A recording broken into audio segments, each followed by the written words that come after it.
Yeah. What a weird time in WCW, right? It was a weird time in WCW, and it was pretty apparent here that by this angle that Hulk Hogan was really kind of calling the shots here, don't you think? Yeah. I mean, there's no doubt about it. This was definitely the Hulk Hogan show at this point, and I guess rightfully so. I mean, he had made a big difference to business, but I've got all kinds of notes that we can break down here, but I guess we should watch some of this package here and see that they're really trying to relive the Earthquake Hulk Hogan angle that did pretty good business for the World Wrestling Federation back in 1990. But 4 years later, here we go. And there's Dave Sullivan. That's not a name I expected us to be talking about here on the show, but here we are. EVAD is what we call him. EVAD Sullivan. And the Clash of the Champions is coming to you from Jacksonville, Florida, and the War Memorial Coliseum. Yes, another $10,000 night of pyro, Conrad. And let's go to a very clean-shaven Tony Schiavone, along with his good friend Bobby the Brain Heenan, as soon as we get the crowd shot. One thing I noticed about this show and watching the show early was genuine crowd response, exciting crowd response, not the campy crowd response you get now on a WWE show. It's worth mentioning here that this is during a hell of a tropical storm, or maybe even a hurricane was brewing, right? Tropical Storm Gordon was brewing back then. And that's one of the things that Heenan talked about here in the open, and Earthquake talked about another natural disaster like me being in the Florida area. So, yeah, it was, but it was still a very good crowd. And you'll see as we go along here how pumped the crowd was for a lot of these matches. I don't know what this, I don't know if you have the thumbs up or the thumbs down on the show in front of you or not, but it wasn't a bad show. It got 7.4% thumbs up, 87.4% thumbs down, 5.3% thumbs in the middle. There's 4,000 fans there. They had to scoot them all to one side of the building. Only 3,200 of those paid. The gate was $38,000. But a lot of this was due to the weather, and some of it was, WCW, Roll Tide. Yeah, WCW. And not only that, the thumbs down are because of Hogan's in the main event. But now you take a look at our graphics, pretty wonderful against Star as he stripes. And the Honky Tonk Man is going to make an appearance. And there you go. Johnny B. Bad's on our card again. Also on the card tonight, we are going to give you the angle before it happens on this one. Harlem Heat against the Nasty Boys. And a match that really stole the show. Once we get into it, you'll find out why. Big Van Vader against the Natural Dustin Rhodes. Hey-oh! Shitty match coming up. Hacksaw Jim Duggan against Stunning Steve Austin. That's all in the Clash of the Champions. Then, of course, we got the big main event. All right, but before we go anywhere, Conrad, it's time to go to Mean Gene Okerlund. Thank you very much, Tony Schiavone. Don't forget, as we go along here, back to my left is the Wrestling Hotline, 1-900-909-9900. It's only now $24 a minute. Kids, get your parents' permission. And I've got some inside information that will absolutely grow hair on your testicles. Right now, speaking of testicles, let's go in the back. And there's Chris Cruz, Mike Tenay, and there's the Butcher pretending to do an interview, and Mike Tenay pretending that he's listening. I don't know what Chris Cruz has around his neck, but it certainly looks like something that was stolen from a Chippewa dancer. Nevertheless, let's go to Mean Gene Okerlund, and my guest at this time, the purveyor, if you will, of the Jump Rope Academy in WCW. Ladies and gentlemen, along with the baddest ass in the world, Carol Robert Parker.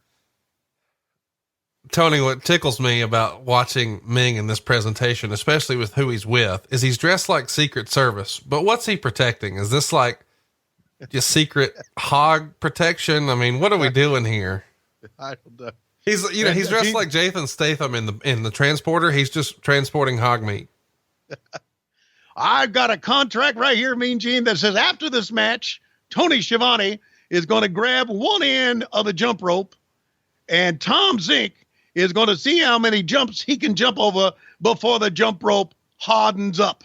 So that's what we got in this contract here. Now, this contract is signed by Eric Bischoff, as you know right now, is running this company. So I can do anything I want to with my hog. Now, hang on a second. Let me say that Tony Schiavone is a good jump rope holder, I've been told. And Tom Zink can really hop up and down on the jump. Wait a minute, Colonel Parker. You're trying to tell me, yes, I'm trying to tell you that we got Tony Schiavone holding one end of the jump rope, and Tom Zink, one of the prettiest men ever in WCW, going to jump up and down. Going to jump up and down on that jump rope. Oh yes, he is. I want to tell you that we're going to see if he can do 30 to 40 jumps. 30 to 40 jumps. All right, Colonel Robert Parker, is that a jump rope in your pocket? Or are you just glad to see me? Thank you very much. It's time to go to the ring. And here is Gary Michael Capetta. It sounded, I think, something like that. I'm not sure. You know what's great, Tony, is he actually comes out and stumbles over the names of who the combatants might be. Yeah, in Stars this tag is match. right. And he also says that this contract is the biggest contract in the history of professional wrestling because whoever wins these tag belts tonight has to defend them on WCW Saturday Night against Bunkhouse Buck and Arn Anderson. So wow, who knew that is the biggest contract of all? If it's Stars and Stripes in there with Arn Anderson and Bunkhouse Buck, I mean, that's the biggest match in wrestling history, right? Well, he was stealing shit from me at that time, and I didn't even know it. Although I'd like to say here that, and after watching this, boy, Marcus Alexander Bagwell is going to do some great things in this one. You think we messed up with him? You know, that's hard to say.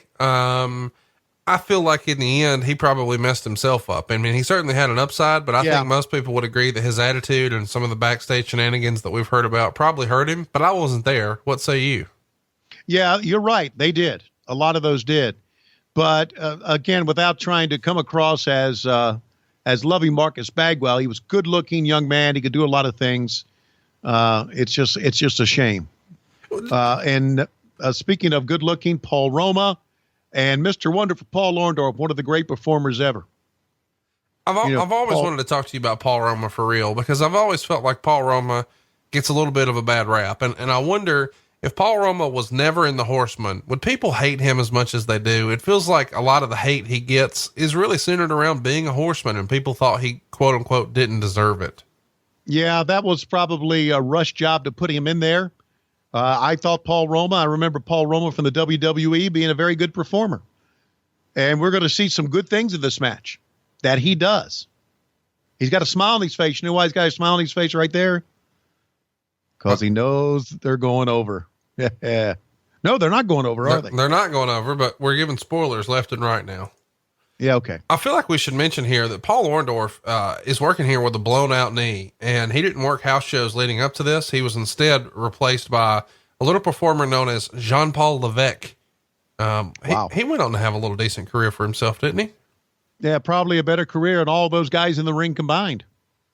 He's expected to work the Clash here, but then have knee surgery and be out for a while. He wound up not actually having the surgery right then because that's just not what Orndorff did back then.